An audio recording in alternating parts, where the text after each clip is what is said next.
Olá, Jaci, tudo bem? Bem-vindo. Bom, Miguel, nós nos encontramos lá no Sindicato dos Petroleiros, lá num debate sobre, né, o Munhoz, Então foi bacana encontrar. Glaucio, também boa noite a todos. Estou aqui à disposição. Boa noite, Jaci. Desculpe a tela ficar desse jeito, porque eu não consegui aqui mudar a tela aqui, tá? Eu vou fazer assim, que aí fica mais bonito. Ó. Fica assim, ó. Ô, Jaci, então, mais uma vez, boa noite, bem-vindo aqui ao Jornal da Fórum. Jaci, essa prisão aí, desse cara, presidente do BRB, né, Pedro Costa, né, Paulo Henrique Costa, isso aí aproxima ainda mais esse escândalo master, né, do bolsonarismo, né, porque tudo envolve o bolsonarismo. Né? O Cláudio Castro aqui usou o Fundo da Previdência para comprar ações lá do Banco Master. O BRB queria comprar o Banco Master. Como é que você está vendo isso? Qual é o impacto político que, na sua opinião, isso tem no eleitorado do DF? Miguel, eu acho que esse processo ele é muito doloroso para nós, moradores do Distrito Federal, e para nós, bancários, mais ainda. Eu sou funcionário do Banco do Brasil, mas fui presidente do sindicato e sempre tratamos da questão do BRB como uma coisa fundamental. Nós, inclusive, aqui, naquela onda do FHC, das privatizações dos bancos estaduais, nós conseguimos aqui resistir, porque nós tínhamos um governo do PT, na época o Cristóvão Maizarlet, aqui era os governador e vice. Então, a gente preservou o BRB, é um banco importante para o desenvolvimento, é um dos poucos bancos estaduais, e, infelizmente, se a gente for verificar, há uma cadeia, uma coisa bem larga. Primeiro, o Ilan, quando era o presidente do Banco Central, indicado pelo Temer, a diretoria do Banco Central rejeitou por unanimidade a compra que o Vocaro estava fazendo do banco, era um outro banco, eu esqueci o nome agora, e virou o Banco Master. E depois, isso em fevereiro de 2019, ainda na gestão do presidente indicado pelo o Temer. Né? E 8 meses depois, 10 meses depois, né, essa mesma diretoria do Banco Central virou de posição e aprovou por unanimidade a compra. Então, desde 2019, há um conluio por parte da família Bolsonaro com o Vocaro e com essa estratégia. Ou seja, não fiscalizou, ou seja, o banco fazia uma quantidade de operações irregulares e o Banco Central ficou omisso. Tanto é que tem 2 diretores do banco sendo investigados. Mas é preciso que o presidente Campos Neto seja investigado. Ele tem parte significativa, na minha opinião, nesse processo. No Distrito Federal, na realidade, o discurso era que o BRB queria crescer e comprar um banco para ter musculatura, mas, na realidade, o BRB já tinha comprado várias carteiras do BRB, do Banco Master, que ele, ao ficar sócio, quem ia inverter, ou seja, o Vocaro é que ia dominar o BRB, não era o BRB que ia comprar o Master. Então, essa estratégia, e dita, inclusive, pelo Vocaro e por outros, ou seja, há um envolvimento direto do governador e da vice-governadora. Essa operação não foi uma operação apenas do conselho diretor do BRB, que tinha à frente o Paulo Roberto. Então, há uma estratégia, inclusive de pagamentos, né, ao escritório do Ibanez, que ele estava licenciado do escritório porque era governador. Então, portanto, havia negócios da REAG, tudo isso com o BRB. Então, infelizmente, eu não sou mais presidente do PT para te responder. Eu deixei a presidência do PT em setembro. Mas na última semana do meu mandato, eu fui junto com a nossa bancada parlamentar aqui, a Érica, que é deputada federal, e os nossos 3 deputados distritais, o Chico Vigilante, o Gabriel e o Ricardo, e mais o Guilherme, que é o novo presidente do PT. Nós estávamos num processo de transição, junto com o Marivaldo.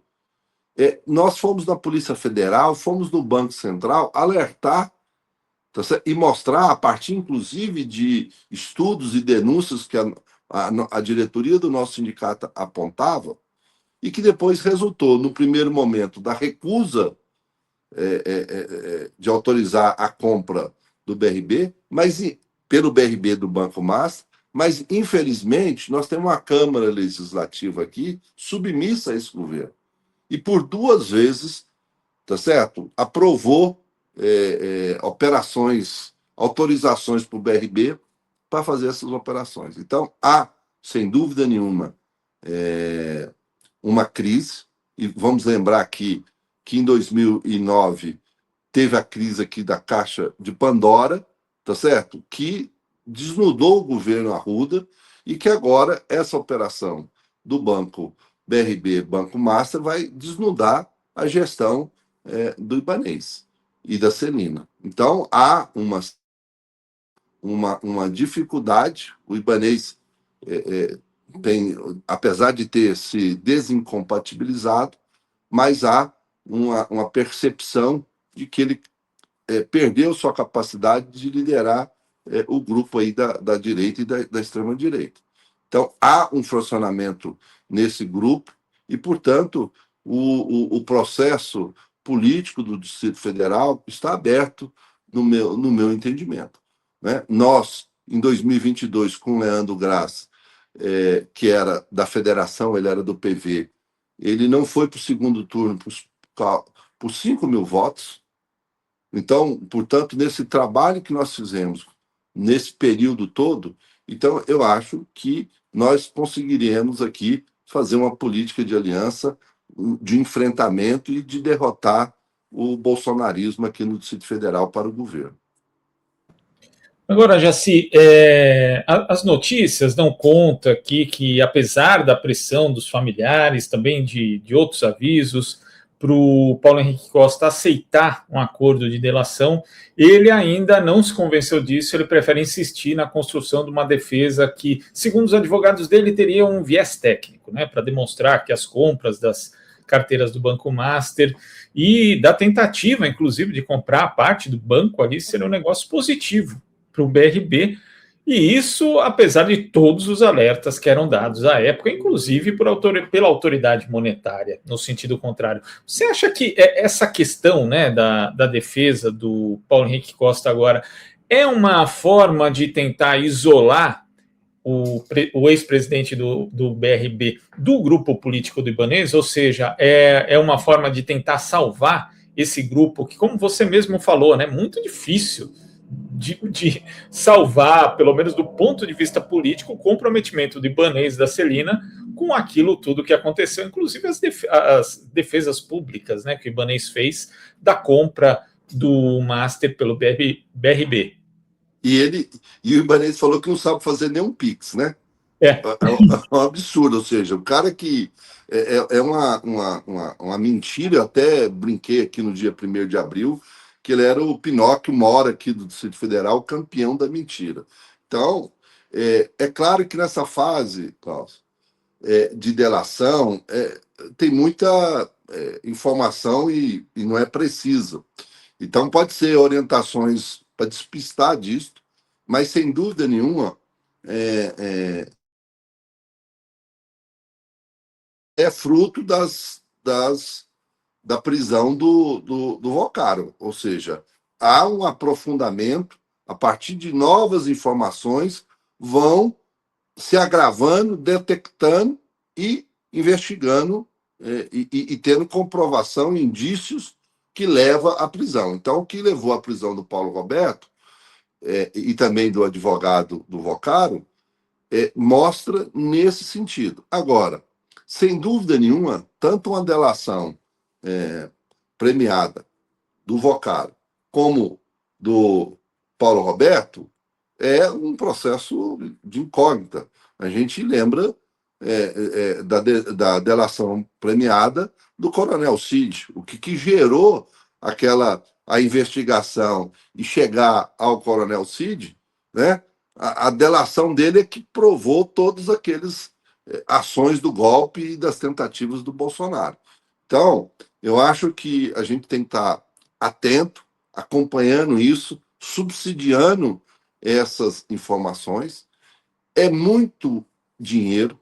Você imaginar, né, esses 12 bilhões que virou aqui, mas tem hora que aparecem números maiores, outras informações, são 12 bilhões. Né? A população do Distrito Federal é de 3 milhões de habitantes, aproximadamente. Então, significa R$4.000 que cada cidadão do Distrito Federal está sendo colocado em risco aqui os recursos da nossa cidade. Isso comprometendo, já era um má gestor, tanto é que a política do Ibanez e da Celina é um processo de privatizações, né? O Ibanez prometia para os eletricitários aqui do Distrito Federal, funcionários da SEB, que não venderia a SEB, que não privatizaria, e privatizou. Não privatizaria a rodoviária. Olha só, a rodoviária, o centro de Brasília, ali onde está o marco zero da cidade, foi privatizado. Então, todas essas privatizações não levou a uma gestão, né? É um caos na saúde, é um caos em vários outros setores, e que, portanto, sem dúvida nenhuma, a perspectiva, aí, na minha opinião, é muito favorável. Com parlamentares muito dedicados, a deputada que é bancária também, a Érica, foi presidente do sindicato, também foi presidente da CUT, foi presidente do PT, e é deputada federal, e que é pré-candidata a senador, tem uma atuação firme nesse processo. Então, e da senadora Leila também, que é candidata à reeleição. Então, eu acho que a gente vai ter uma sinergia política aqui favorável ao campo democrático e popular no Distrito Federal. Muito bem, Jaci. Tomara, né? O DF já foi já teve governador do PT, já foi já deu muito. Era assim como o Rio de Janeiro, né? O DF tinha a maioria de esquerda e é a capital do país. Foi o primeiro estado que o PT governou, foi o Distrito Federal, em 94. Ah, tá vendo? Junto com o Vitor Boaz no Espírito Santo. Foram os dois primeiros governos que o PT teve. O Lula, inclusive, aqui no primeiro turno da eleição de 89, o único estado que o Lula ganhou foi o Distrito Federal, no primeiro turno, e no segundo ganhou em Brasília, Pernambuco, Rio de Janeiro e Rio Grande do Sul, em função da aliança com o Leonel Brizola e com o Miguel Arraes. Então, Brasília realmente houve uma mudança muito forte e nós estamos nos dedicando a compreender essa mudança que ocorreu no Distrito Federal, e nós achamos que nesse processo nós vamos recuperar parcela da sociedade e que vai dar uma vitória a esse campo democrático popular. Porque é um mistério, né? Porque Brasília, onde o funcionalismo público é tão importante, obviamente, por ser capital, né? E você tem o governo Bolsonaro, né? Todo mundo lembra daquela reunião em que o Paulo Guedes ficava repetindo, não, tem que se ferrar, funcionário tem que se ferrar, a gente tem que pegar a bomba, tirar o pino da granada, jogar no funcionalismo público. E foi verdade, né? Tanto que o funcionalismo ficou 4 anos sem receber reajuste salarial, não teve nada, não teve contratação, o Estado foi minguando, e mesmo assim você tem em Brasília, né, capital do funcionalismo público, é um percentual importante da economia da cidade, da mão de obra da cidade. Não dá para entender. votando em Bolsonaro. Mesma coisa que no Rio, né, que não fez nada pela Baixada, vota em Bolsonaro. Como é que você atribui assim, esse sentimento raivoso, antipolítica? Como é que você analisa isso? Como é que ele prosperou no DF, no Brasil? Eu acho que essa onda conservadora é mundial, né? Tem estratégias, tá certo, de grandes empresários internacionais que investiram fortemente nisso e inclusive de forma subterrânea, né? Que a gente não percebia essa disseminação de organizações. Por exemplo, você vê uma realidade. O Estado que o Lula teve o melhor percentual de votos em 2002 foi Santa Catarina. Em 2022, Santa Catarina foi o pior estado que a gente teve, o resultado do Lula foi o pior resultado. Então, há uma mudança, acho que a gente precisa ser humildes, procurar corrigir isso, acho que uma opinião muito vaga, né, sem uma coisa mais de confirmação, é que eu acho também que a gente, ao utilizar, e foi importante os meios de comunicação da internet, mas isso também acabou criando, na minha opinião, uma bolha em que a gente só discute entre nós. E nós deixamos de utilizar os meios de comunicação como papel, como território, como o debate que está ali, de enfrentamento, de ir numa rodoviária, de ir num ponto de ônibus, de madrugada conversar com o trabalhador, você iria percebendo as mudanças e conseguindo, eventualmente, fazer uma correção de rumo. Hoje, com a facilidade das redes sociais, ela facilita isso, é importante, a rapidez, né? Tanto é que está aqui, a gente conversou no meio da tarde, né? E eu estou aqui em Brasília, em casa, e vocês estão aí, a gente dialogando e conversando. Mas a gente perde essa capacidade. Amanhã mesmo eu vou lá no Jardim Botânico, lá perto da residência do Bolsonaro, nós vamos lá panfletar o nosso comitê lá do Jardim Botânico, liderado pela companheira Marília Cunha, nós vamos lá panfletar o comércio na luta contra essa jornada 6x1 e pela redução da jornada de trabalho para 40 horas semanais. Então, acho que a gente precisa exercitar isso. O papel da religião, a gente precisa também compreender isso, tentar estudar melhor isso. Então, eu acho que a gente... E a questão ideológica, o Miguel e Glauco, porque eu acho que a gente acabou,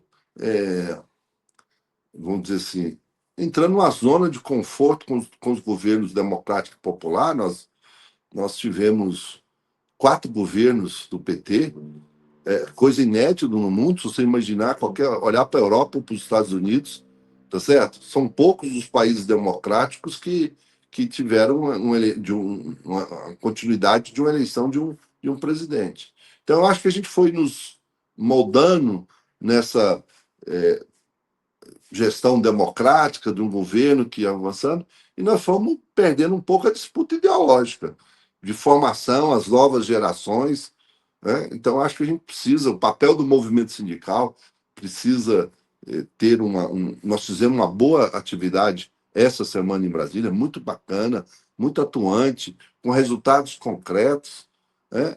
E que acho que a gente precisa, então, politizar. Os sindicatos são apartidários, mas eles não são apolíticos. E nós temos que superar a luta sindical, porque quem faz as transformações são o legislativo. Então, a gente precisa eleger deputados comprometidos com o campo democrático popular, seja na Câmara, seja no Senado. Então, acho que nós precisamos olhar com muito carinho essa mudança que está ocorrendo na sociedade. E ainda nesse sentido, Jaci, eu queria que você falasse, inclusive, porque você é uma pessoa que, né, vem do movimento sindical, e muita gente, eu escuto, às vezes, o pessoal cobrando, olha, mas hoje o sindicato não organiza os trabalhadores, você mesmo está falando agora que vai fazer panfletagem, né? Isso é que as pessoas muitas vezes não conhecem, não sabem o nível de organização, como os sindicatos, as entidades se articulam. Mas, ao mesmo tempo, houve um decréscimo muito grande em termos de recursos, né, com a reforma trabalhista. Claro, sem dúvida nenhuma. E muitas vezes ninguém coloca isso na conta, né? Faz a cobrança e não consegue identificar que isso, não só isso, né, mas diversos ataques, até quando a gente tem a precarização do trabalho, terceirização, tudo isso, você vai rebaixando e vai drenando o dinheiro dos sindicatos, porque drena dinheiro dos trabalhadores. Né? Então, eu queria que você falasse um pouco desse contexto e também dessa dificuldade que o movimento sindical tem hoje, justamente para fazer mobilizações que sejam mais amplas, né, por conta dessa escassez, né, dessa questão da dificuldade financeira e como que o movimento sindical está tentando se reinventar nesse momento e aquilo que ainda precisa ser discutido para ele voltar a ser mais vibrante, mais presente na vida social. Nunca deixou de estar presente, né? Continua presente, mas digo, ter mais visibilidade do que tem hoje. Jaci? Eu acho muito boa as suas observações. Eu estava na direção da CUT e fui coordenador, inclusive, de mobilização da campanha da Dilma. Né? Eu fazia parte da equipe central e na área de mobilização pela a minha experiência que eu tinha andado pelo Brasil todo. Então, eu acho que você tem razão, está correto, porque eu avalio que quando o Haddad foi eleito prefeito de São Paulo, um militante nosso que nunca tinha disputado uma eleição, assim como a Dilma também foi eleita presidente da República sem nunca ter disputado nenhum cargo público. Quando o Lula consegue eleger o Haddad contra o Serra, né, no coração financeiro, no coração industrial do Brasil, a direita percebeu assim, pela via democrática, nós não conseguimos retomar o governo central. Então é preciso atacar e vocês estavam discutindo aqui a guerra do Irã, né, com os Estados Unidos, todos esses dados. Essa extrema-direita percebeu o seguinte: nós precisamos destituir a presidente da República, tá certo? Para que a gente assuma isso e, nesse período, a gente fazer as reformas necessárias para estancar os movimentos sociais, os movimentos autônomos. Que medidas foram essas? Então, sem dúvida nenhuma, fizeram, né, uma reforma trabalhista que acabou com várias conquistas nossas e com a sustentação financeira dos sindicatos. Então, eu até, num debate que eu participei esses dias, eu falava parecido do filme Gladiador, que no final, o gladiador que ganhava todas as suas lutas, o imperador vai lá e esfaqueia o gladiador, coloca o colete nele ali e parecia que ele ia apenas lutar com o imperador. Então é desta forma que os sindicalistas estão enfrentando o capital. Então por isso que essa luta agora da luta contra a jornada de trabalho 6x1, né, e a redução da jornada de trabalho de 44 para 40 horas semanais vai explicitar esses posicionamentos. Né? A atitude que o Valdemar da Costa Neto falou de que nós não podemos permitir a votação esse ano desse projeto porque ele é sensível, ele tem condições de pressionar em função do seu ano eleitoral. O presidente do Partido Republicano, que é um pastor, né, vai lá e fala que não pode diminuir um dia de trabalho porque as pessoas não vão ficar ociosas, né? E para um pastor que quer que as pessoas vão à igreja. Né? E no caso das mulheres, a jornada não é 6x1. A jornada das mulheres, que tem tripla jornada, é 7x0, porque no dia de folga ela vai cuidar das questões domésticas. Então, esse momento, por isso que eles estão preocupados com isso, e por isso que o sucesso da marcha das centrais sindicais a Brasília é muito importante, porque, diferentemente de outros momentos, o governo se antecipou, Claro que tinha as agendas internacionais que o Lula está fazendo, está lá na Europa nesse momento. O presidente Lula se antecipou. Primeiro, na segunda-feira, ele estabeleceu que os funcionários terceirizados do governo federal não tem mais jornada de 44 horas semanais, 40 horas, e acabou a escala 6x1 no Serviço Público Federal para os terceirizados.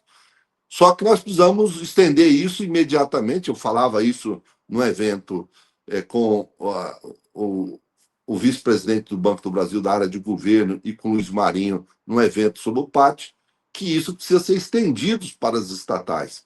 Se o acionista controlador do Banco do Brasil é o governo, é o povo, se o governo federal acabou com a jornada, o Banco do Brasil e todos os demais estatais deveriam fazer a mesma coisa. Então, o Lula, isso foi na segunda-feira. Na terça-feira, o Lula, antes da marcha das centrais sindicais, ele já assumiu o compromisso e já enviou para o Congresso Nacional, em regime de urgência, né, a questão da redução da jornada de trabalho e o fim da escala 6x1. O que nós vimos?